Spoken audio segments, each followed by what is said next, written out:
Eu quero, querido, enquanto eu vou fazer. Todos bem, gente? Graças a Deus. Quem está vindo pela primeira vez? O casal ali pode se apresentar, por favor. Meu nome é Fred. Fred? Já escuto todo mundo. Muito bem. De onde é, Fred? De BH? Laura? Seja bem-vinda. Mais alguém? Então vamos fazer... Você já veio, né? A senhora já veio? Já. Então, a primeira vez? Bom. A mãe da Renata. A mãe da Renata. Muito bem. Então vamos fazer a nossa prece. O João vai orar em nome de todos nós.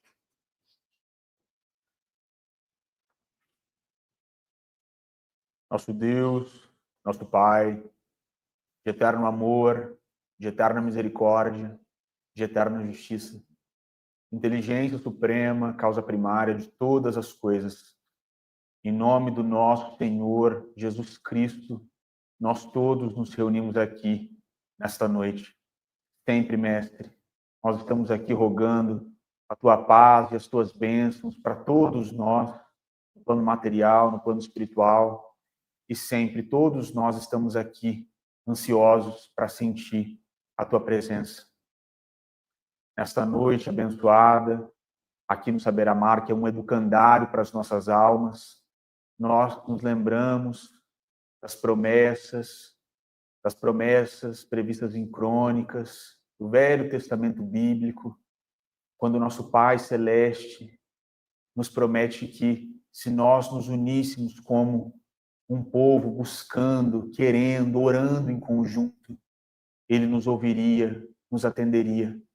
E é assim, Jesus, que nós estamos aqui como servos, humildes, pedindo as forças do Teu coração, para que nós sejamos capazes de buscar em primeiro lugar a face de Deus e não Suas mãos. E dentro desse contexto, Mestre, nós também pedimos o Teu auxílio para que todos nós, como uma fonte, saibamos espalhar as bênçãos da Tua misericórdia, do Teu amor, em silêncio, sem alarde, sem esperar nada em troca deste mundo, e sempre como servos dignos, fiéis, honestos. Nós estamos aqui buscando entender um pouco mais os Teus postulados através das lições do Geraldinho, para que nós sejamos capazes de trabalhar melhor, Mestre, de servir na seara cristã como o Senhor espera, no campo em que o Senhor nos chama diariamente para servir.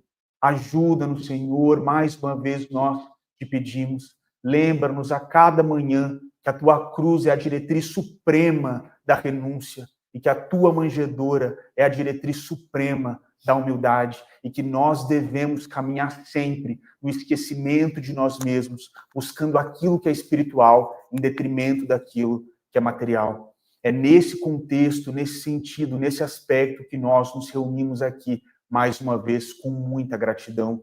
E é com essa gratidão, com felicidade, Mestre, lembrando aquele exército celestial que veio agradecer a Tua vinda neste mundo, que mais uma vez, em conjunto e ajoelhados espiritualmente, todos nós dizemos: glória a Deus nas alturas, paz na terra e boa vontade a todos os homens. Nós chamamos muito, Senhor, ser conosco aqui na nossa reunião e por toda a eternidade. Que assim seja. Que assim esteja, Jesus. E é interessante que até a parte aí da prece do João Pedro tem a ver com o estudo de hoje, né? Não foi combinado, hein? Ele não foi combinado.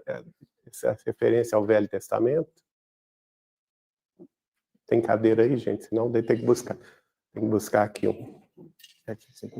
E muito interessante isso, como é que a gente está, né, na sintonia. Hoje é o estudo de número 14 das antecipações científicas da revelação espírita, com o objetivo da gente entender espiritismo e epigenética. A gente já começa, desde a semana passada, hoje, a tocar nesse ponto. Tá certo? Então vamos dar sequência. Semana passada, nós terminamos com esse slide. O que é o pensamento? são 100 bilhões de neurônios que nós temos no nosso cérebro, né? Os materialistas acham que sim. Acham que o pensamento é uma secreção do cérebro de carne. E falando de forma grosseira, né? Nós não vamos entrar aqui na teoria materialista.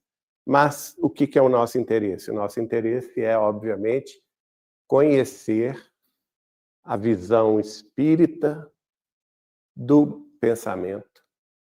E, a partir daí, o que houve depois do Espiritismo falar sobre o pensamento, o que houve de ciência para comprovar o que o Espiritismo falou desde Kardec, passando pelos clássicos e chegando em Chico Xavier, principalmente na obra do Espírito de André Luiz, né? Então, nós sabemos que não é fruto dos bilhões de neurônios, né? Nós vamos ver algo muito além do cérebro de carne. Voltando em Allan Kardec, pergunta 89A, do Livro dos Espíritos. O pensamento não é a própria alma que se transporta? Perguntou Allan Kardec. Os espíritos superiores responderam a ele: quando o pensamento está em alguma parte, a alma também está aí, pois que é a alma quem pensa. O pensamento é um atributo da alma. Nós já vimos no passado que espírito é o princípio inteligente da criação. O espírito humano é aquele que já adquiriu o pensamento contínuo e, por conseguinte, ele já adquiriu inteligência, mas está caminhando da razão para a humanidade. Então, agora nós não vamos falar, nas reuniões passadas nós falamos de espírito de forma genérica, o princípio inteligente da criação. Então, o espírito animal, o espírito existente nas plantas, né? Até mesmo nas individuações químicas dos átomos. Mas, hoje, especialmente, nós chegamos, como já fizemos o percurso da evolução humana, nós chegamos no espírito humano. E o espírito humano é aquele que já adquiriu a inteligência com capacidade de raciocínio, de razão, e está buscando sublimar a sua razão a caminho da humanidade. Então, nesse particular, o Livro dos Espíritos também nos explica que o espírito encarnado dá-se o nome de alma, a alma humana. O espírito humano encarnado num corpo na face terrestre é a alma humana. Ora, a resposta que os espíritos superiores deram a Kardec, que é a alma quem pensa, né? Então é o espírito humano que pensa, aqui no sentido do homem encarnado. Veja bem, se o pensamento da pessoa está em outro lugar que não o seu corpo físico, quantos de nós faz isso? Não é? Você está num lugar, mas pensando em outra coisa, longe daquele local. Não é verdade? E o que eles falam aqui? Se o pensamento da pessoa está em outra parte, a alma está lá. Quer dizer, o espírito se transporta a outro local do espaço-tempo.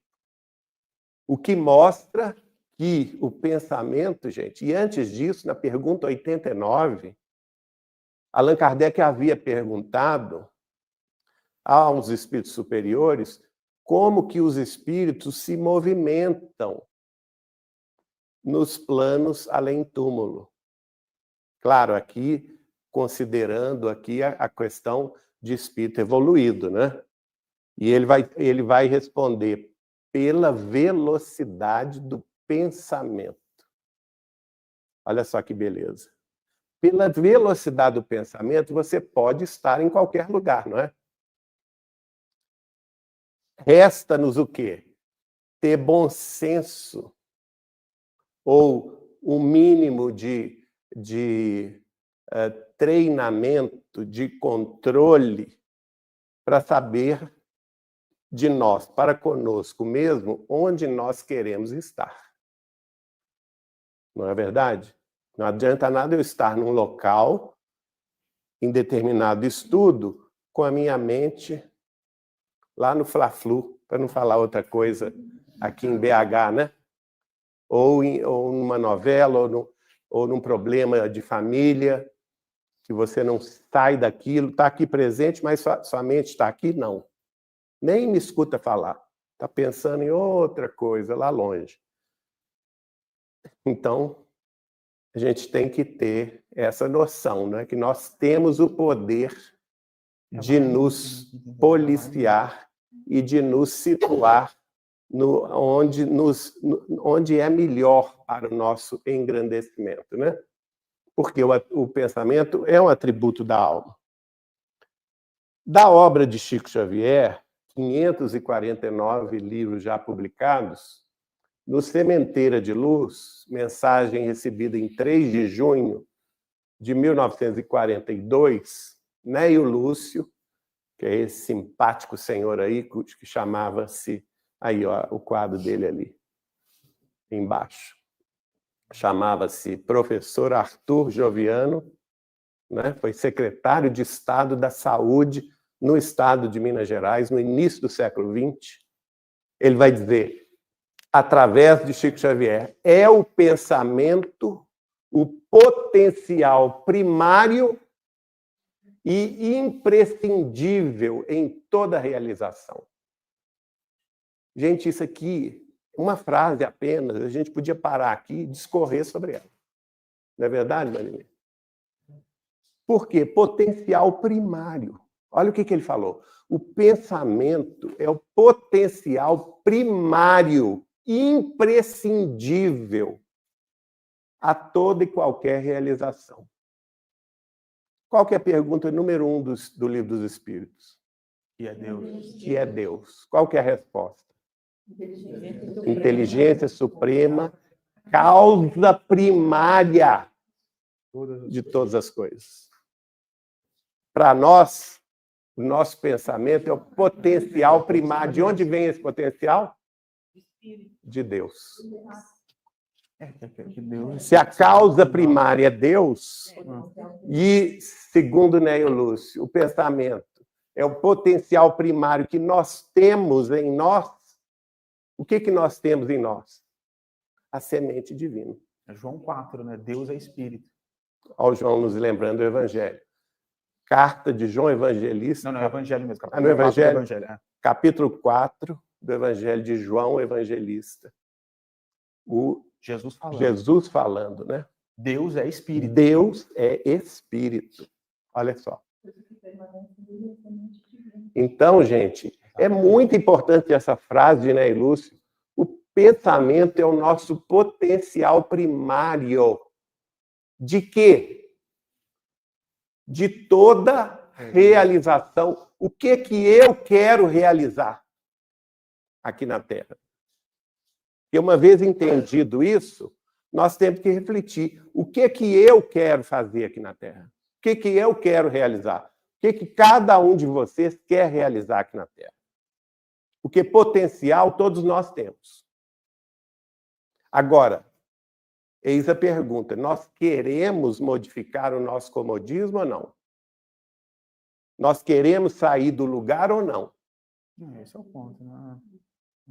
Vai depender de quem? Vai depender de Deus? Não. Vai depender da nossa mãe, do nosso pai, do nosso esposo, da nossa esposa, dos nossos filhos? Não. Vai depender do nosso vizinho, vai depender da política, vai depender da ciência, da tecnologia? Não. Por quê? O potencial primário está onde? no nosso pensamento. Por isso que Jesus falou conosco que nós somos deuses. Podemos realizar tudo o que ele realizou e muito mais. Por que a gente não realiza? É o que nos falta ainda, né? Confiança em nós mesmos, né? Fala no microfone, querido. Tem uma aqui, ó. Por isso que a mente conturbada, o pensamento desajustado, é o maior sofrimento que existe. Exatamente. Porque é o sujeito que não realiza absolutamente nada. Toda dor física é terrível, né? Sem sombra de dúvida, mas o pensamento em desalinho, desajustado, conturbado, né? A doença mental é o maior sofrimento, porque o pensamento está perdido. Se ele é primário, o que acontece? Não Ele está realiza, preso. ele deixa de ser sujeito. Ele está né? preso Porque numa não pode gaiola. realizar. Não é? Tá encerrado. Ele não consegue abrir a chave dessa porta, dessa cadeia mental. É uma cadeia mental. Agora, uma vez que a gente entende isso, gente, que a libertação está no nosso poder, nós temos que buscar essa libertação. Nós que temos que nos libertar, mais ninguém. Né? Mas aí vem a questão, mas como surge o pensamento? Outro dia nós debatemos com uma colega aqui. Surge de onde o pensamento? Tudo bem, eu sei que é um atributo da minha alma, mas como que ele se manifesta? Como que eu vou controlar ele? Estímulos externos, internos? O primeiro passo você falou. O primeiro passo é isso. Olha que interessante que ela falou. Estímulos externos e internos. Porque a partir do momento... Nós somos o quê? Seres sociais. Nós convivemos em sociedade. Nós nos realizamos em sociedade. Não existe ninguém no mundo que está isolado. No sentido, assim, de não depender dos outros à sua volta, ou até mesmo da aprovação dos outros. Né? A psicanálise vai estudar muito essa questão, né, da gente procurar a aprovação dos pais, né, assim, das pessoas que estão à nossa volta. Então, o que é a primeira coisa que nos acontece? É o estímulo. É o estímulo da vida. É o estímulo dos nossos sentidos. É a visão, é a audição, o tato, é o paladar, é o abraço, é o estímulo familiar, o amor ou desamor familiar. Isso tudo é estímulo. O estímulo em si, ele é neutro, né? As experiências sociais negativas e positivas, as experiências de escola, né? De estudo, de concentração, de busca, de realização pessoal, tudo isso é estímulo. E tudo isso vai gerar em nós o que nós chamamos de emoções. Mas, lá no livro Pensamento e Vida, Emmanuel vai definir para nós que essas emoções que nós vivemos no contato com os outros ou com a sociedade despertam em nós sentimentos. Então, a primeira coisa que a gente tem, saindo das emoções básicas, vamos lembrar aqui, quais são as emoções básicas? Alegria, tristeza. Raiva, alegria, tristeza, nojo, medo, emoções básicas, não é? Ora, essas emoções básicas, o meu cachorrinho aqui também tem, não tem? Os animais não têm emoções básicas? Medo, alegria, raiva. Aparece um gato por Nera aqui para vocês verem. Essa belezinha que está aqui dormindo, satisfeita, vira um monstro, né? Por quê? Não dá para explicar, mas ele tem uma raiva enlouquecida de gato. Não pode ver um gato, né? Então, gente, as emoções básicas são animalescas, são animais. Nós trazemos isso da nossa herança animal. Nós já estudamos isso aqui, né? E das heranças animais vêm essas emoções, mas nós não somos animais brutos, embrutecidos mais. Nós somos animais, sim, mas racionais. E é aí que vem a questão do desejo, que, embora esteja também nos animais, é a alavanca de nosso sentimento. O desejo central ou periférico, ele vai ser sempre a nossa alavanca para sentirmos alguma coisa. E esses sentimentos, aí os sentimentos são mais elaborados. A gente pode ter aí uma gama, tem uma amiga nossa que é neurocientista nos Estados Unidos, ela pesquisa isso, está pretendendo escrever um livro sobre isso, e já catalogou mais de 40 sentimentos. 40 sentimentos que nós, seres humanos, temos. E, segundo ela, não parou por aí. Está estudando ainda para escrever o livro dela. Ela é doutora em neurociência pela Universidade da Virgínia, doutora Vanessa Anceloni. Tem que pegar uma cadeira para ela. Então, olha só, os nossos sentimentos, aqui eu vou falar no plural, vão gerando, segundo Emmanuel, a energia que consumimos segundo a nossa vontade. Olha que coisa interessante. Vocês estão notando que um degrau após o outro? Né? Então, o nosso sentimento é como se ele fosse a inspiração, a fonte desse vulcão interno que nós temos. Aliás, tem muito essa figura de linguagem, né? Que nós somos vulcões prestes a explodir, não é? Agora ele explode com o quê? Com a lava do pensamento. Olha que coisa. Então, mas ele está submetido a quê? A nossa vontade. A nossa vontade é que vai trazer esse pensamento. Vamos complicar mais? Podemos complicar um pouquinho mais? Quem complica é André Luiz. A gente tem que estudar, né? Olha o que André Luiz... Ah, não, essa aí é Emmanuel ainda. Não entrou em André Luiz. É o mesmo livro, Pensamento e Vida. Sabe de que ano, gente? 1938. Olha só. A gente está atrasado em muito estudo, né? Chico Xavier recebeu isso em 1938. Foi publicar mais tarde, tá? Mas lá em 1938. Aliás, eu acho que ele recebeu em 37 e publicou em 38, se não me engano. Então, o pensamento do espírito humano aqui, tá? Ele explica. A eletricidade é energia dinâmica. Até aí, nada de novo, que a ciência já dizia isso. O magnetismo é energia estática. A mesma coisa. Ele está falando de eletricidade e magnetismo. A força eletromagnética, que foi estudada por Maxwell, que foi estudada por outros, por Hertz, né? Hertz vai ser aquele, por isso que o nome dele está nesse potencial, né? Potencial em Hertz. É o nome de Friedrich Hertz.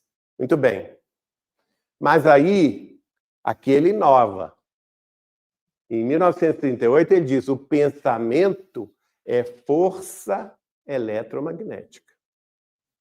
Confirmando o que está no Livro dos Espíritos, quando os espíritos superiores falaram para Kardec que o pensamento era uma força, mas não entraram em detalhes. Por quê? Porque a ciência do século XIX não estava ainda no patamar de entender o que a ciência do século XX já estava preparada para entender. Então, quando Emmanuel diz isso aqui é absolutamente profético, porque está antecipando conhecimentos científicos relevantes, e André Luiz vai acrescentar, eu vou passar no slide seguinte, mais uma palavra aqui, mais uma característica, que ele vai falar é o seguinte, que o pensamento é força, antes de eletromagnética, ele fala, é força mento-eletromagnética. Né? Mas vamos ficar com o Emmanuel aqui, em 1938.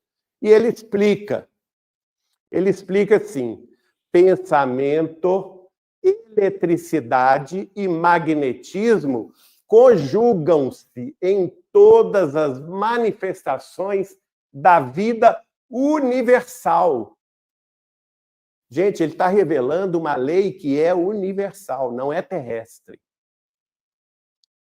Né? Nós já sabemos que o espírito é o princípio inteligente do universo. Que o espírito humano, que já adquiriu o pensamento contínuo, que está presente em todo o universo, com a sua capacidade de raciocínio, de razão e de construção em plano menor. Né? Ora, Emmanuel diz que em todas as manifestações da vida universal, esses três elementos, o pensamento, a eletricidade e o magnetismo, se conjugam. Eles nunca estão separados. Nunca estão separados. Para quê?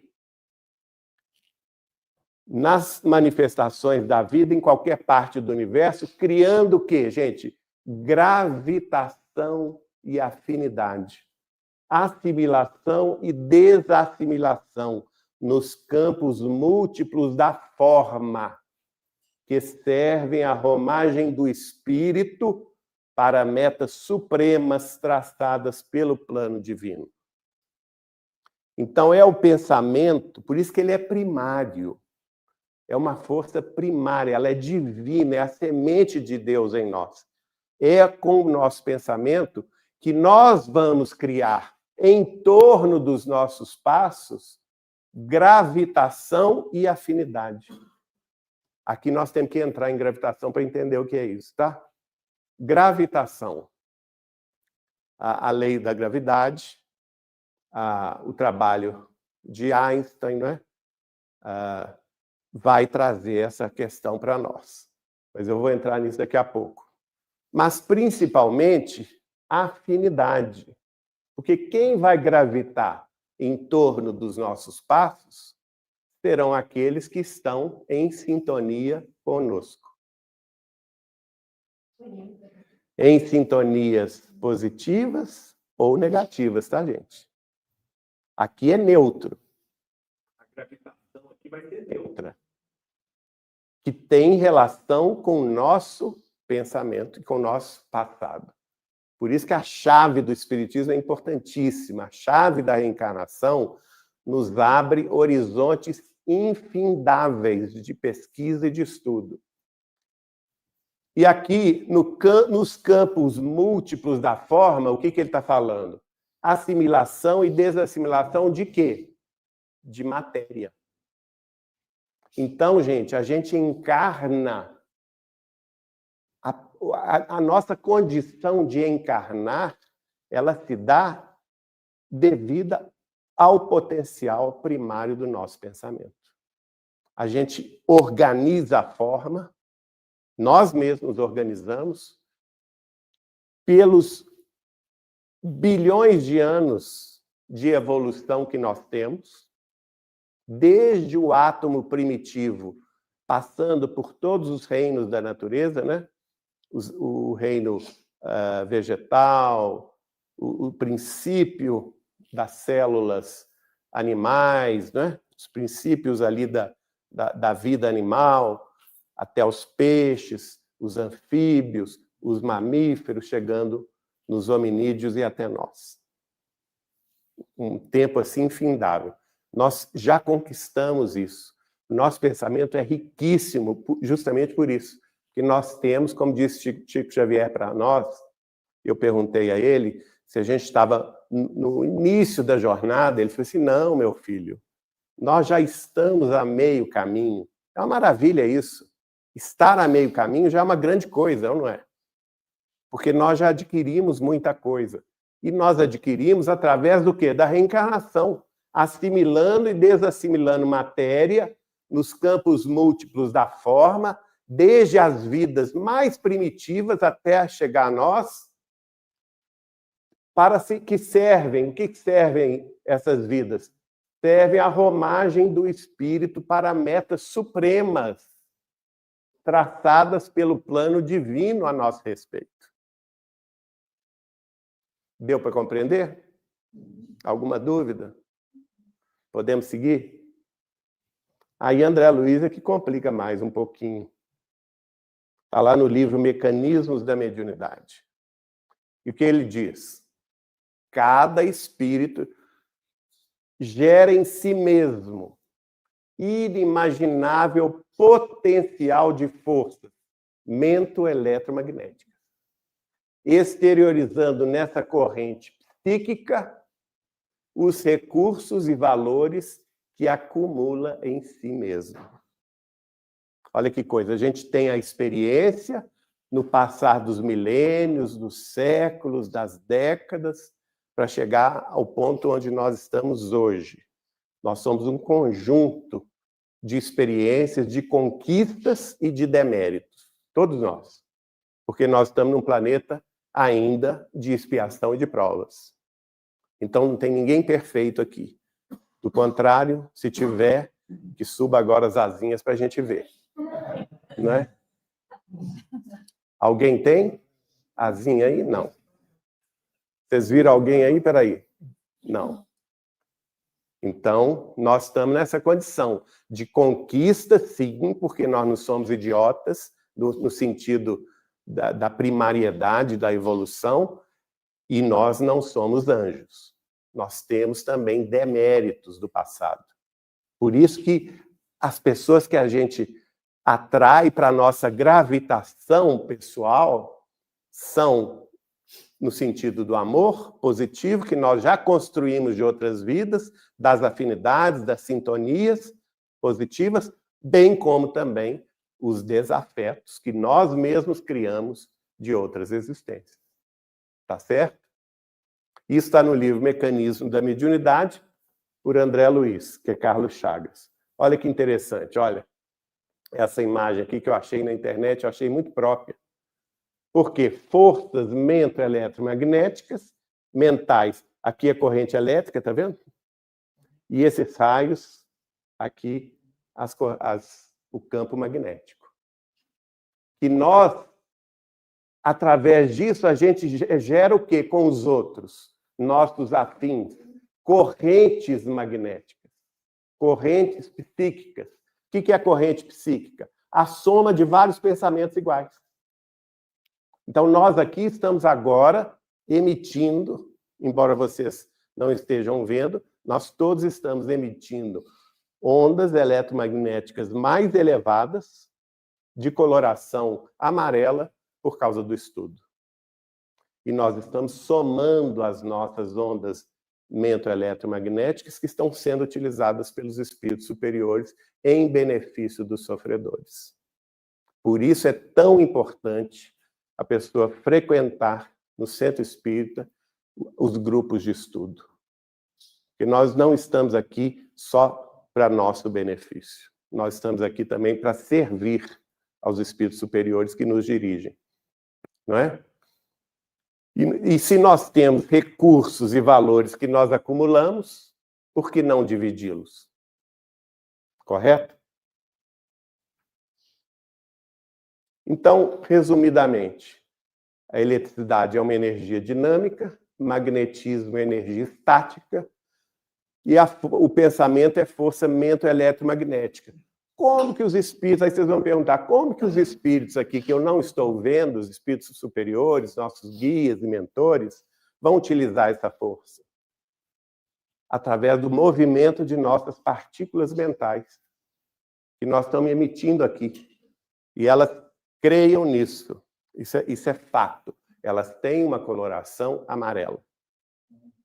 As forças mentais de estudo emitem a coloração amarela. E eles usam isso para quê?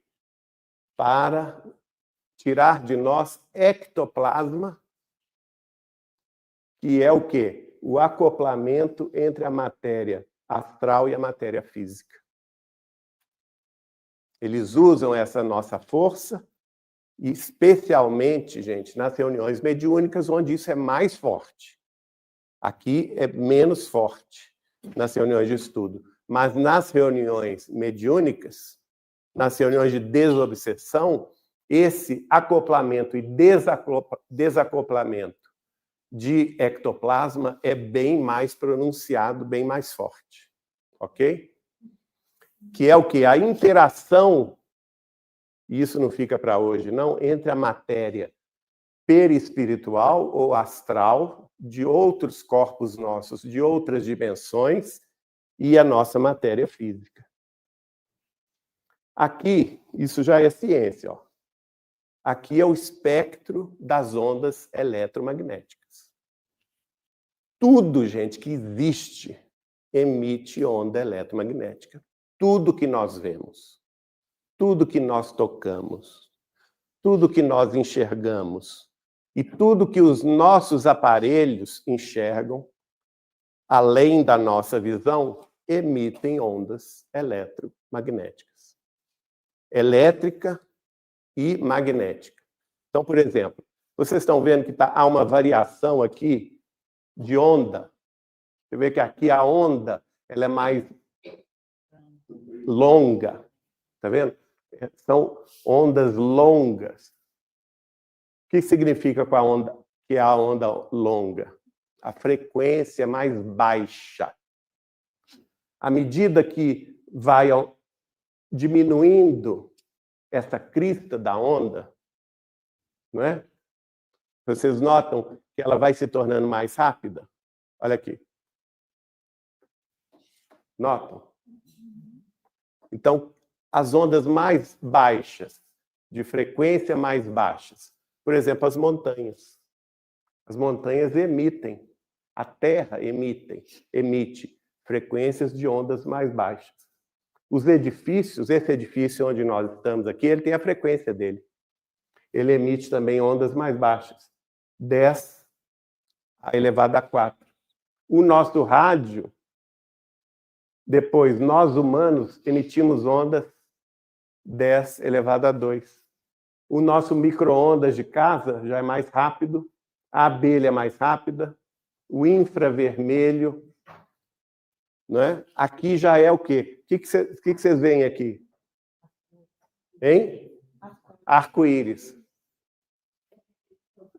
O espectro do arco-íris. O que significa isso? Cores visíveis.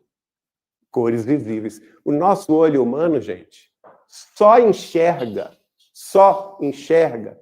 esse pedacinho aqui de frequência. São as luzes visíveis, do vermelho ao violeta, só isso. Então, pensa bem, a pessoa que fala assim, eu só acredito naquilo que eu vejo. Então, ele não acredita no micro-ondas da casa dele, ele não está vendo a onda. Você já viu a onda do micro-ondas? Não é? Olha só. E é uma estreiteza de pensamento, achar que a vida se resume só ao que eu estou vendo, ao que eu posso tocar, né?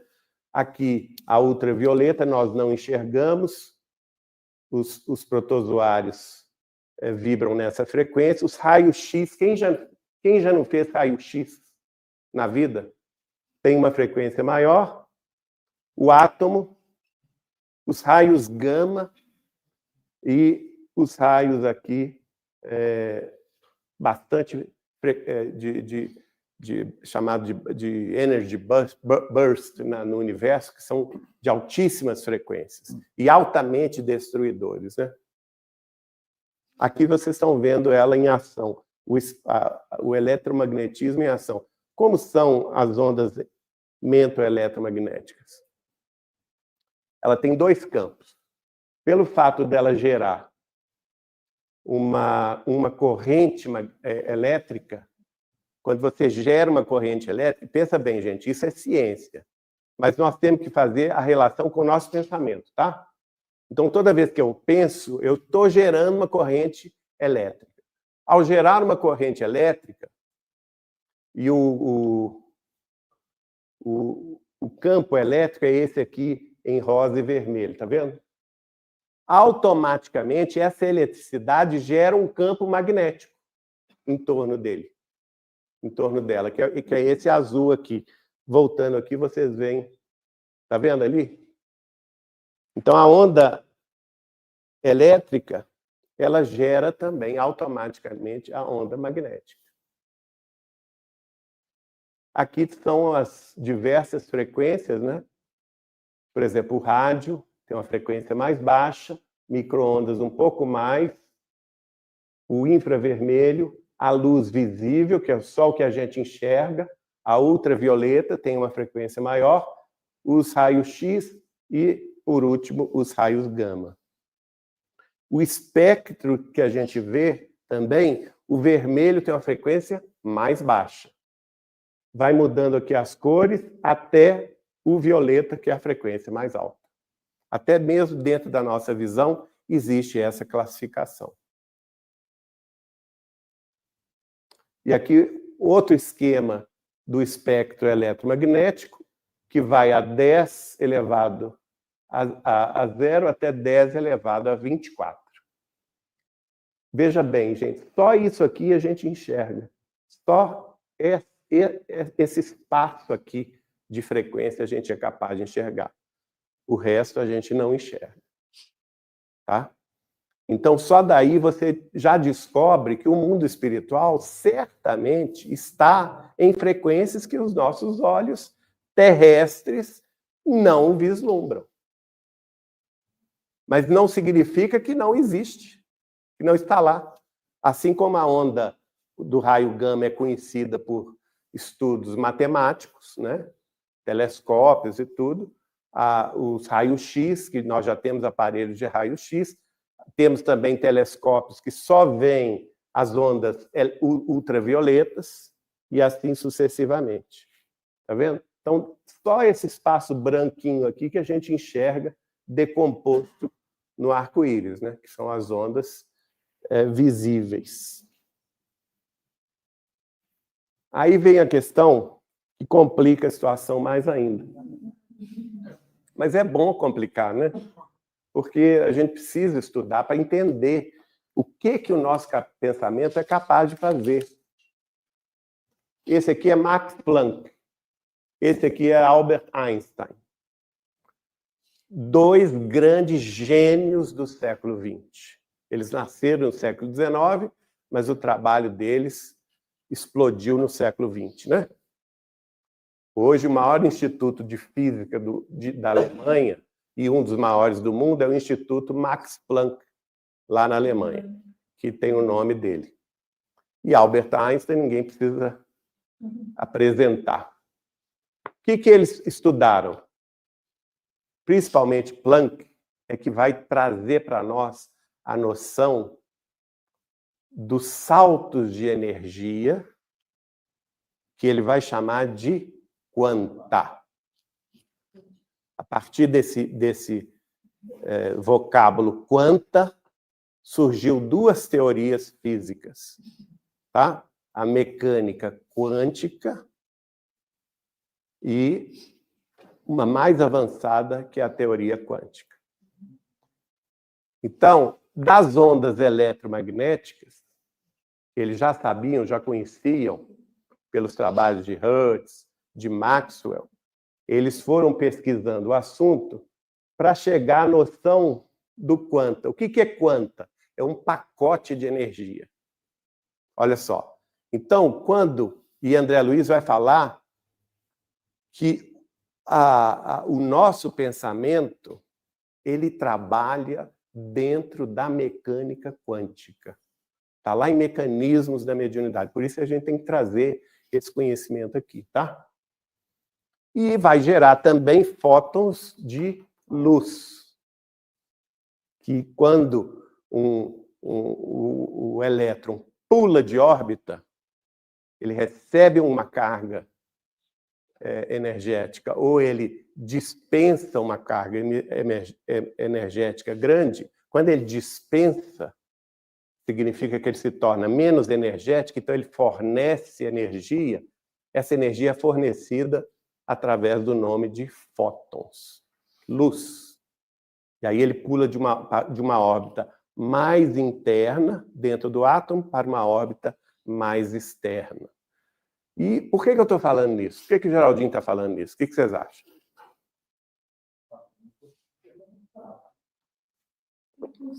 Está tudo interconectado, é o pensamento. Mesma coisa? Gente, não é lugar comum em todas as religiões falar que os espíritos elevados são espíritos de luz? Quanto mais o espírito se eleva, mais iluminado ele se torna. Por quê? Porque ele doa de si quantas de energia para os outros. Com isso, até ele perde energia própria, mas ao se doar aos outros, como Chico Xavier fez a vida inteira, o que ele gerou em torno dos passos dele? Luz. E isso não é um conceito espírita. Jesus, Na Igreja Católica é representado através dos santos da Igreja Católica. Como é que eles são representados? Com a aura aqui, não é? Aquele pneuzinho iluminado, não é? Que é luz. Então, isso está no budismo, está no hinduísmo, está em todas as religiões do mundo. Então, nós temos que entender isso. Porque a nossa evolução depende da produção de luz. Agora, o que adianta eu ter conhecido Chico Xavier se eu não tenho a luz dele? Concordam comigo?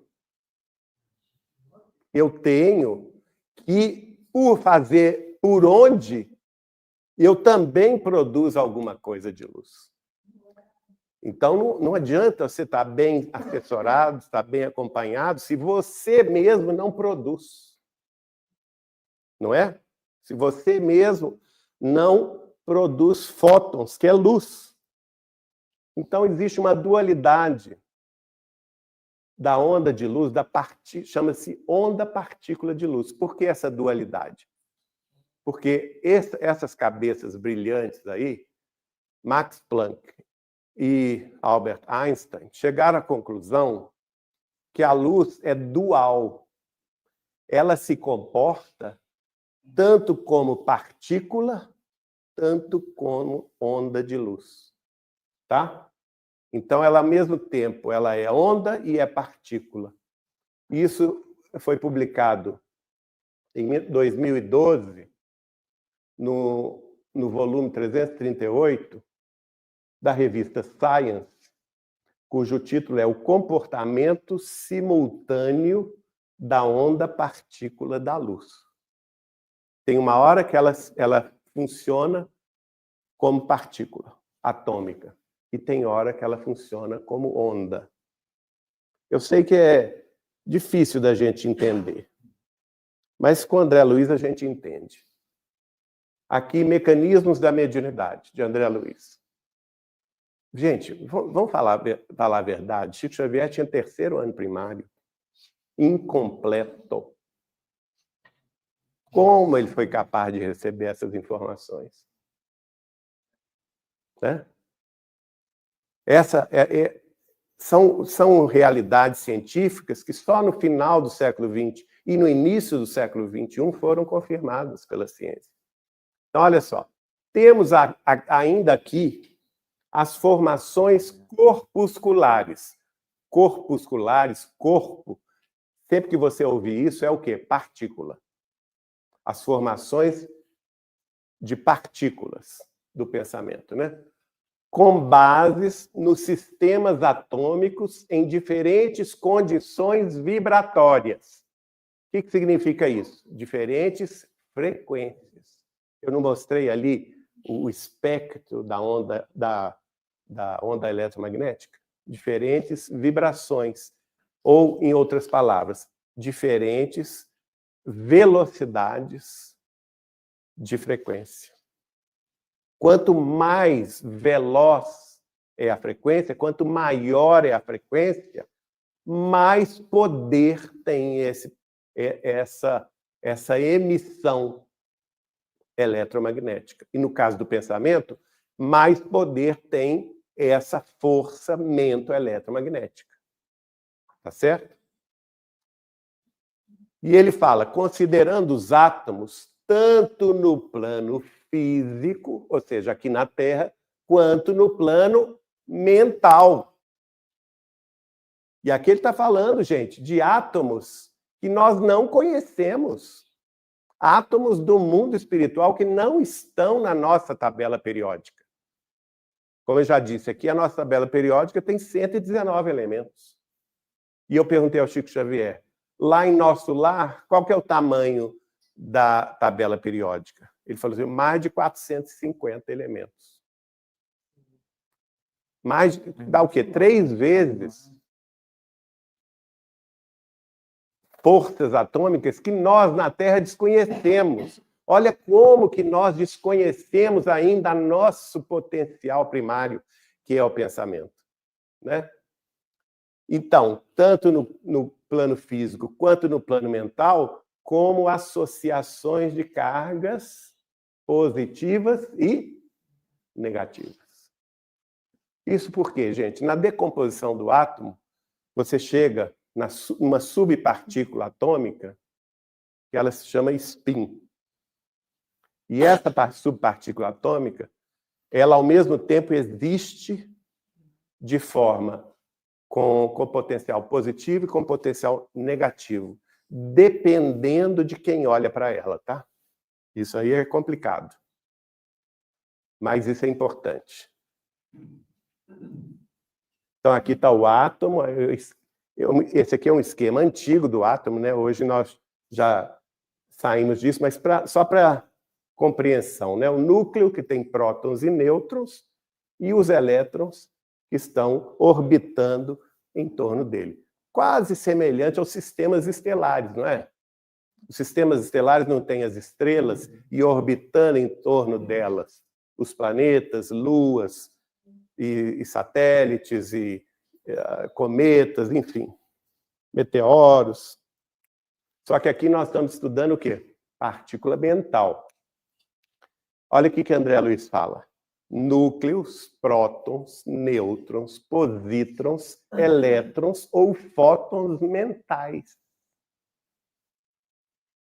Então, ele está falando de uma matéria que nós não conhecemos na Terra, mas que no plano espiritual é perfeitamente conhecido. Não é? Que nós emitimos essas forças que são atômicas, inseridos em normas que correspondem à lei dos quanta de energia, lá de Planck, e aos princípios da mecânica ondulatória, que lhes imprimem frequência e cor peculiares. Por isso que eu disse a vocês, quando a gente estuda, a gente emite onda eletromagnética amarela. Né? Não preciso dar um outro exemplo claríssimo, né? As casas de prostituição põem luz vermelha por quê? Frequência baixa. Porque é de baixa frequência. Você acha que isso é acaso? Não. Não. Quem vive dominado pelas forças do sexo, principalmente o sexo irresponsável, emite baixas ondas de frequência avermelhada. E quem vive orando vai emitir aquela luz violeta. A luz violeta. Do azul profundo à luz violeta. Quando se fez a fotografia Kirlian da mão de Chico Xavier, eu tenho que achar ela, eu tenho essa fotografia comigo, mas ainda não achei, mas está nos meus guardados. A mão dele, gente, é toda azul profunda, violeta e branca. Não tem um registro de vermelho, um registro de laranja, nada. É azul, violeta e branco. Né?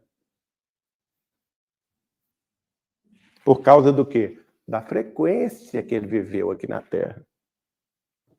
Então, André Luiz diz, os átomos e partículas mentais obedecem às leis da mecânica quântica, dos quanta de energia.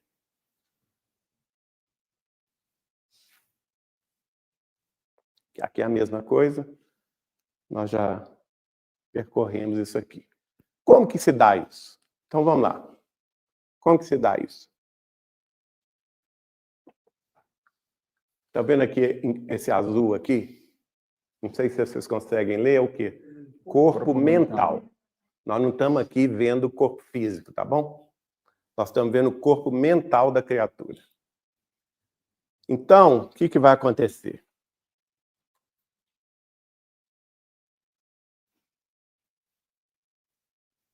Agora sim a gente viu o corpo físico. E, inicialmente, a gente está vendo o quê? A cabeça da pessoa, e dentro da cabeça está o quê? O cérebro. Então, do corpo mental, por quê, gente? Porque o pensamento não é do espírito? Não é um atributo do espírito? Então, ele vem do espírito para o corpo. Para os corpos, tá? Hoje nós não vamos entrar na divisão dos corpos, não. Mais para frente a gente vai ter isso. Talvez semana que vem. Então, nós temos vários corpos, mas nós temos 2 corpos mentais. Um corpo mental superior e um corpo mental inferior. Neste caso aqui, é o corpo mental superior. É dele que é carreado o nosso pensamento, que nos pertence, nossa força primária como espíritos humanos, que vem na direção do nosso cérebro. E, como eu disse, ele vai ter frequências longas, que é ondas de sustentação do indivíduo, né? Por exemplo, o glutão só está pensando em comer aquele milkshake com né,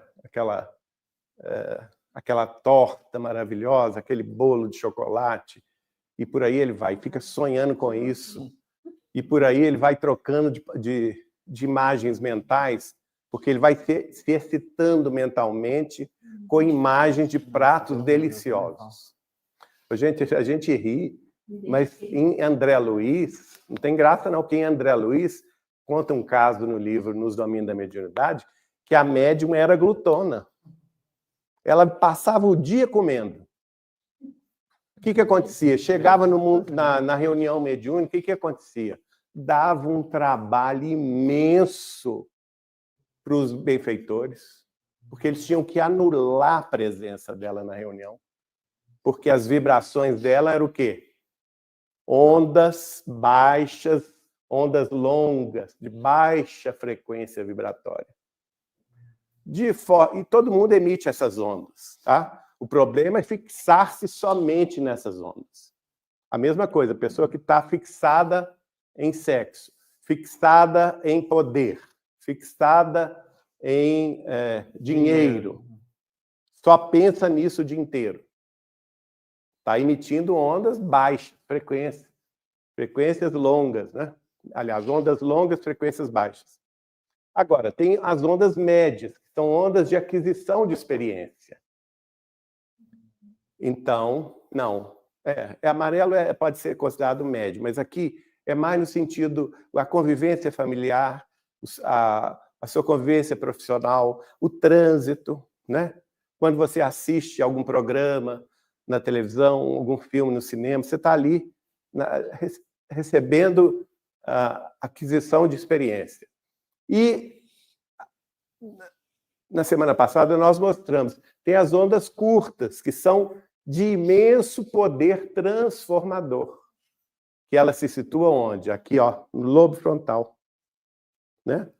Nós mostramos semana passada que as ondas longas são da medula espinhal até o cerebelo, as ondas médias no córtex cerebral e as ondas curtas aqui no lobo frontal.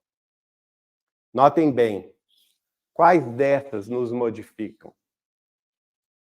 As ondas curtas. Por quê? São as ondas, segundo André Luiz, de imenso poder transformador.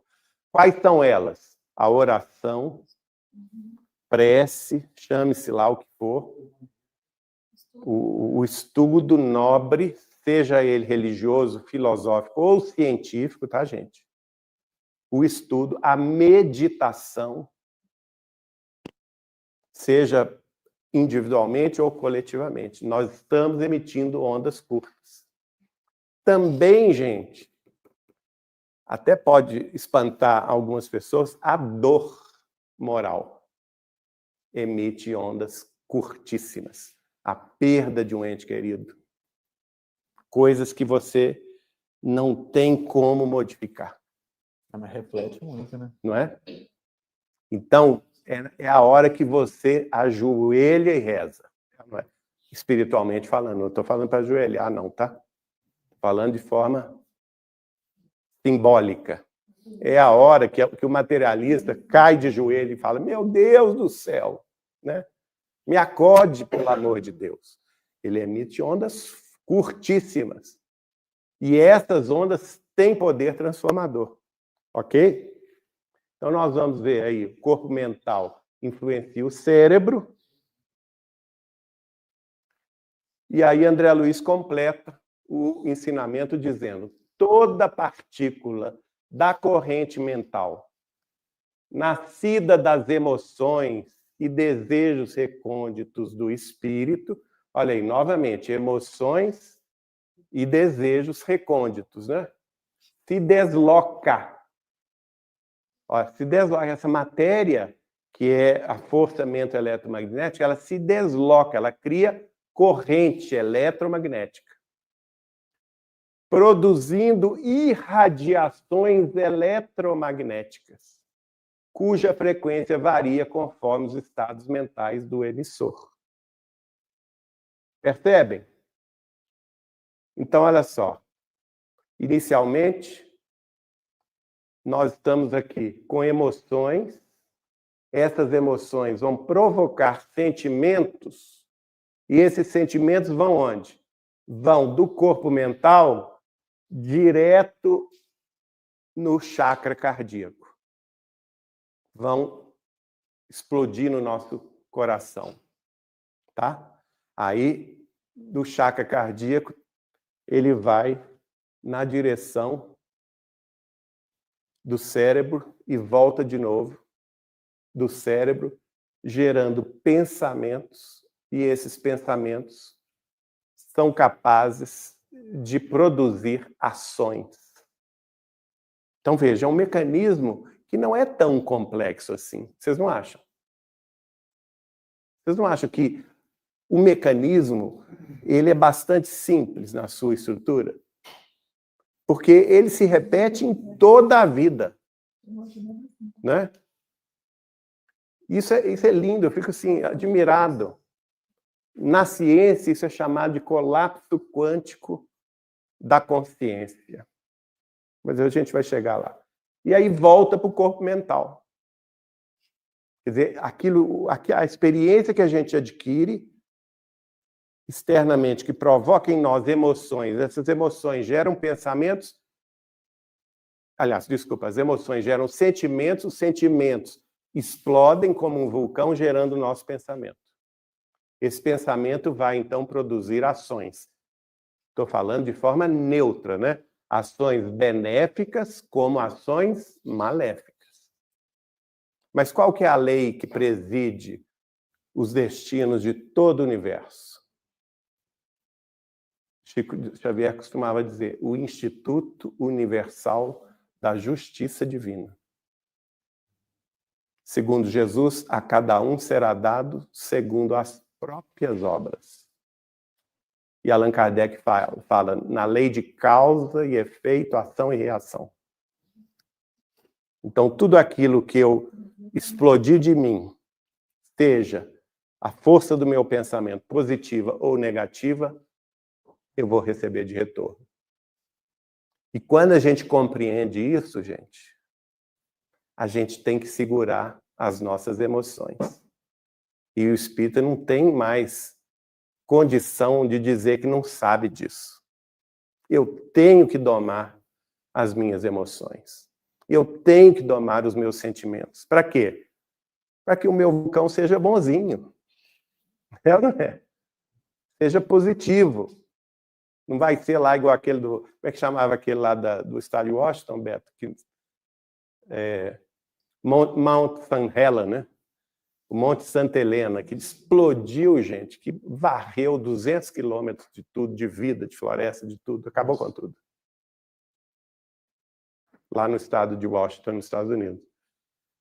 Então, é um fator muito curioso isso. Nós já vimos isso, né? A mente humana está aqui, ondas curtas, médias e longas, os animais estão nas ondas fragmentárias, mas os anjos, como Jesus, ondas de raios super ultra curtos. Eles são capazes de coisas que nós nem imaginamos. Allan Kardec disse isso na obra dele. 10 homens unidos, por um pensamento comum, estão mais fortes do que 100 que não se entendam. Não é uma realidade? 10 homens unidos. Olha, gente, nós somos muito mais de 10, quase 80 aqui, né? Nós temos muito potencial para fazer alguma coisa positiva aqui. Não é? Principalmente porque nós, graças a Deus, somos um centro espírita que tem muita harmonia e sintonia entre os integrantes. E isso é fundamental. Nós temos que entender essa nossa capacidade. Já passou muito tempo aí? Como é que tá? Já passou? Então, não vamos entrar no estudo da consciência. A gente começará semana que vem com esse modelo do pensamento pelo eletromagnetismo e pelo modelo quântico, agora do ponto de vista da ciência. Veja bem, André Luiz falou isso a partir de 1947, a partir do livro No Mundo Maior. E foi falando isso, escrevendo isso através de Chico Xavier até 1958, no livro 59, desculpa, no livro Mecanismos da Mediunidade, tá? Agora, só para a gente pegar uma colinha aqui desse experimento científico, ele veio aqui. Bastante coisa ainda. Com o Dr. Eugene Wigner, ganhou o Prêmio Nobel de Física de 1963, muito depois de Chico Xavier. Prêmio Nobel de Física, gente. Não estou falando de qualquer um, não. Estou falando de um cientista, Dr. Eugene Wigner, que vai chegar à conclusão exatamente idêntica ao previsto por André Luiz, através de Chico Xavier. Por isso que o nosso título principal é Antecipações Científicas da Revelação Espírita. Mas isso a gente fala semana que vem. Como é que é a visão espírita em relação ao pessoal da doença Alzheimer, por exemplo? Né? Você me intrigou, porque o Alzheimer, como é que é o pensamento? Continua, não continua? É em outro plano? É um problema de frequência? Ele perde a consciência? Como é que funciona isso? Porque a sensação que a gente tem é que ele morreu em vida, porque está completamente, né, aparentemente, desconectado e eu acho que deve ter a ver com esse lance aí do pensamento. Minha mãe teve mal de Alzheimer, e meu pai teve outra demência, que é doença de Pick. De modo geral, né? Então, eu sou diplomado nisso. Mas não sei te responder. Por quê? Você pode pensar. Peraí, fala aqui. Enquanto está consciente, o pensamento não está ali, ele morto, como você está dizendo. Mas quando ele está, esse espírito está ali, esse espírito está livre, ele reconecta. Como? Quando ele está fora do corpo, Fora do ele corpo. está dormindo, por exemplo. O corpo ele pode lembra de estar tudo. debilitado, mas o Mas espírito acordado. nunca está debilitado. Mas assim, O espírito. não, o problema é sempre do espírito, porque isso é kármico. Vou te dar um exemplo. Chico Xavier, reunido comigo, minha mãe e minha tia Nair Machado Pascoal, o retrato dela está ali, 1984. Meu pai tinha, nessa data, 52 anos. Absolutamente bem de saúde. O Beto vai lembrar disso, né, Beto? Bem de saúde. Um homem era uma locomotiva, meu pai. Um empresário de muitas obras, trabalhava 18 horas por dia, inteligentíssimo, não parava, quieto, pleno de saúde, estava magro, era esportista, jogava peteca e tal. Estava muito bem de saúde. Chico Xavier fala conosco, nós três. Geraldo vai adoecer muito. Meu pai chama Geraldo também. Geraldo Lemos Filho. Isso é um problema kármico. Vocês dois, e apontando o dedo para o nariz da minha mãe, pediram isso antes de nascer. Ele pediu essa doença para resolver um problema de 2000 anos atrás. E você pediu para auxiliá-lo nessa doença. E minha mãe disse, não, de jeito nenhum. Minha mãe... O Beto lembra dela. Família dela toda espírita, amiga de Chico. Ela também era amiga de Chico Xavier. Ela gostava do Chico, mas ela nunca gostou de espiritismo. Entendeu? Nunca. O pai do Beto, não. O irmão dela, tio Gilberto, falava de espiritismo o dia todo, né, Beto? A minha mãe, não. E ela não queria nem ler. Mas, então ela falou com o Chico assim. E olha, falando com o Chico Xavier, hein? Se fosse qualquer pessoa, o chefe, que isso, Chico? Não, você está errado. Você está errado. Geraldo está ótimo. Geraldo está ótimo, tem nada. E eu não vou cuidar dele, coisa nenhuma. Porcaria nenhuma. Não vou entrar em detalhes, tá? O que aconteceu, gente? Realmente ela não cuidou dele. 15 anos depois, que foi em 1999, ele teve o diagnóstico do mal de Pique.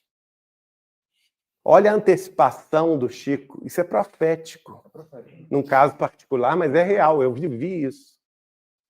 E ele ficou muito perturbado, porque ele era muito inteligente, ele gostava muito de medicina, porque na adolescência dele, ele foi chefe de farmácia. Ele gostava muito, entendia tudo de medicina.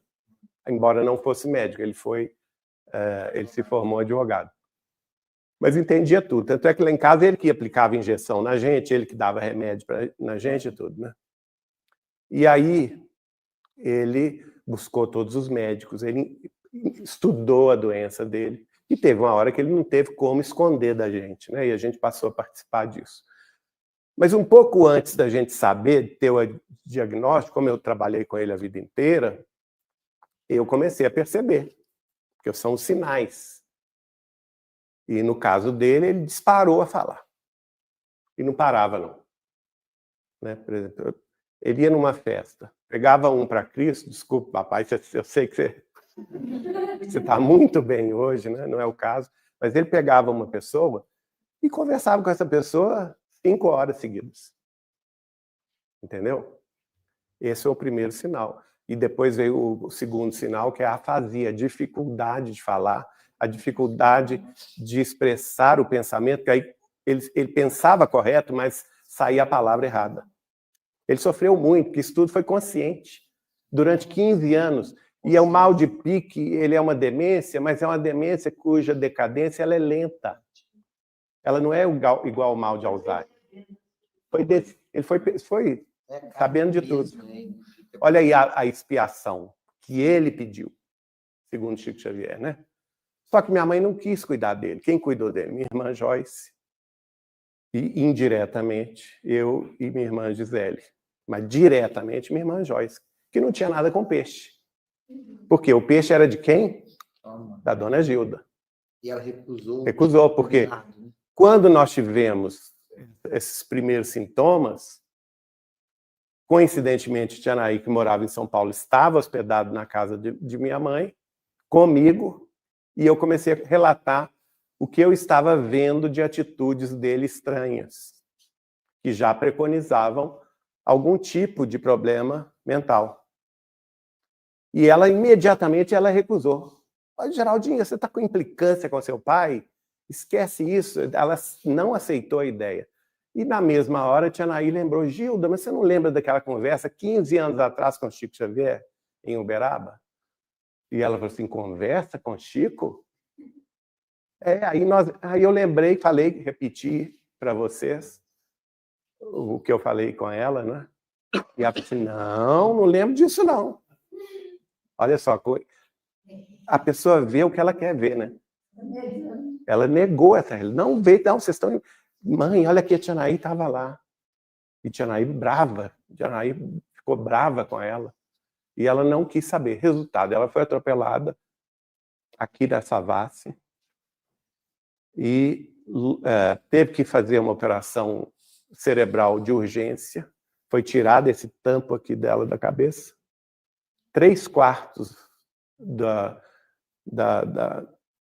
intracranianos dela estavam cobertos de sangue. E o sangue, então, pressionou o cérebro, né? De modo que ela sobreviveu, mas já voltou diferente. Já voltou com mal de Alzheimer. E aí, em 7 anos, meu pai durou 15 anos, ela em 7 anos fez essa descida abrupta, até perder os movimentos, ficar totalmente paralítica numa cama, não conseguir nem se alimentar, não conseguia falar, não conseguia abrir os olhos, nem nada. Por que eu estou contando isso a vocês? Embora seja íntimo da nossa família, é um ensinamento prático, real, das nossas escolhas. Porque se ela tivesse escolhido cuidar de meu pai, que ela não quis cuidar, provavelmente, eu penso, ela não passaria por essa prova. Não é?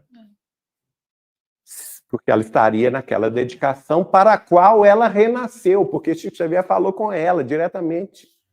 Ela renasceu para essa função. Porque o compromisso era dos dois. E depois ele me contou o que era. Coisa que aconteceu 1 século antes de Cristo em Roma. Então, existem razões profundas que nós aqui na Terra não sabemos. Ocasionalmente eu soube por causa de Chico Xavier. Sim. Mas não tem mais Chico Xavier aqui entre nós, né? Mas a gente pode raciocinar a esse respeito. Tá bom? Mais alguma questão? Podemos encerrar? Então nós vamos orar. Vou pedir a Paulinha para fazer a prece final em nome de todos nós. Desculpe, a Cecília vai fazer. Nós já tínhamos combinado aqui.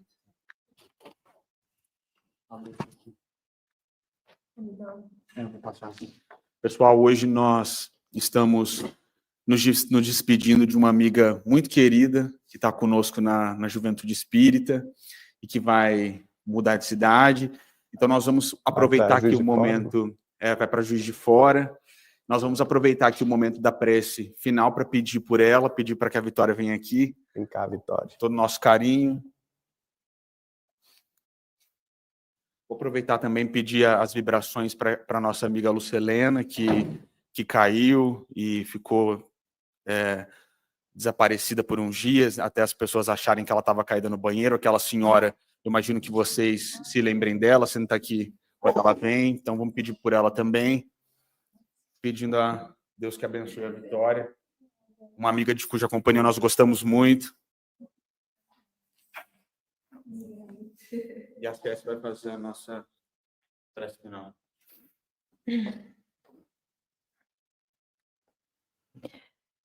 Querido Deus, encerramos aqui mais um encontro de luz e de aprendizado, agradecendo profundamente aos nossos mentores e guias espirituais de luz, agradecendo a Jesus, nosso mestre e guia divino. Hoje, em especial, elevemos, Senhor, nosso pensamento em gratidão à vida da nossa querida irmã Vitória.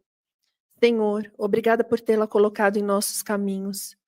A presença da Vitória em nosso grupo, Senhor, foi bênção, foi afeto, foi uma partilha sincera. Carioca de alma leve, que abraçou com carinho sua jornada aqui em Belo Horizonte e que agora segue para uma nova etapa em Juiz de Fora. Que o teu amor, Pai, envolva a Vitória em proteção, coragem, serenidade nessa nova caminhada. Que os bons espíritos, Senhor, a acompanhem, inspirando paz, sabedoria e alegrias em cada passo. Que ela leve consigo, Senhor, tudo que vivemos aqui, a luz das orações, os aprendizados, tudo que compartilhamos no Grupo Espírita Saber Amar. Que ela leve consigo o nosso amor, que ela tenha sempre a gratidão, que ela possa sentir o nosso amor verdadeiro e que ela saiba o quanto ela foi, é e continuará sendo para nós do Saber Amar, uma amizade, uma amiga, uma irmã, que queremos que vá com Deus e estaremos sempre unidos em preces e orações onde quer que ela esteja. Que assim seja, Senhor. Amém. Amém.